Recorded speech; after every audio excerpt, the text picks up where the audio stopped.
Hey guys, in this video I will show you how you can fix Roblox error code 503. So without further ado, let's get started.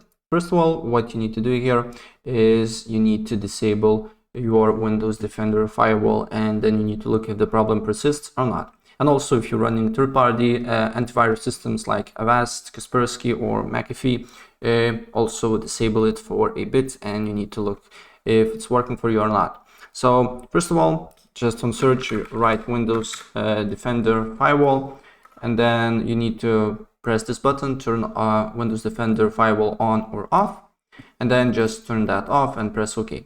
And then you need to look if the problem persists or not. And if the problem persists, then you just need to clear your browser cache if you're using, for example, web version of the Roblox. So I will show you how you can do that on Brave browser, but basically identical on Chrome itself.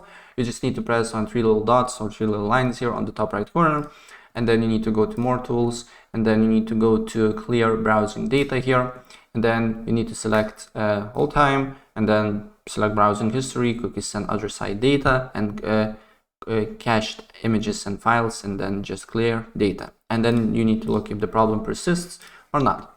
And if the problem persists, then another thing that you can do here is clear your local app data cache.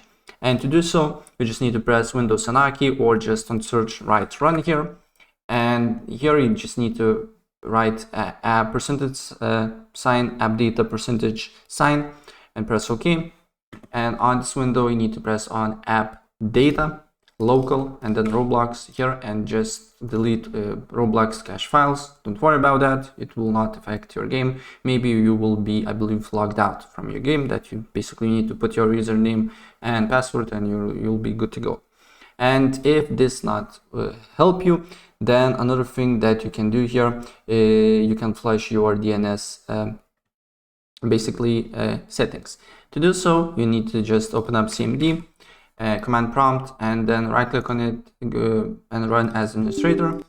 And here you just need to put following codes here or commands: ipconfig flush DNS here, and press enter, and then ipconfig/release, ipconfig/renew, nesh int ip reset, and nesh winsock reset.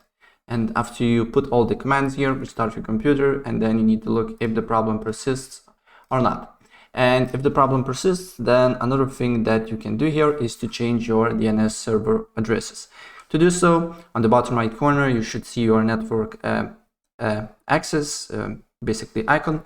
So you need to right click on it, go to network and internet settings, and then you need to go to advanced network settings here, and then you need to go to more network adapter options, and then select your network that you're using right now, right click on it, go to properties, and then you need to basically press on Internet Protocol version 4. And once you're here, then you need to select use the following DNS server addresses here, and then you need to put Google's DNS servers. So on preferred DNS server, you just need to write 8.8.8.8, and on alternate DNS server, you just need to write 8.8.4.4, and save the changes, and then restart your computer, and you need to look if the problem persists or not, but probably you will fix this problem, right? So that's pretty much it, what I wanted to show you, and if I help you out, please press like button and subscribe for more. Take care, bye.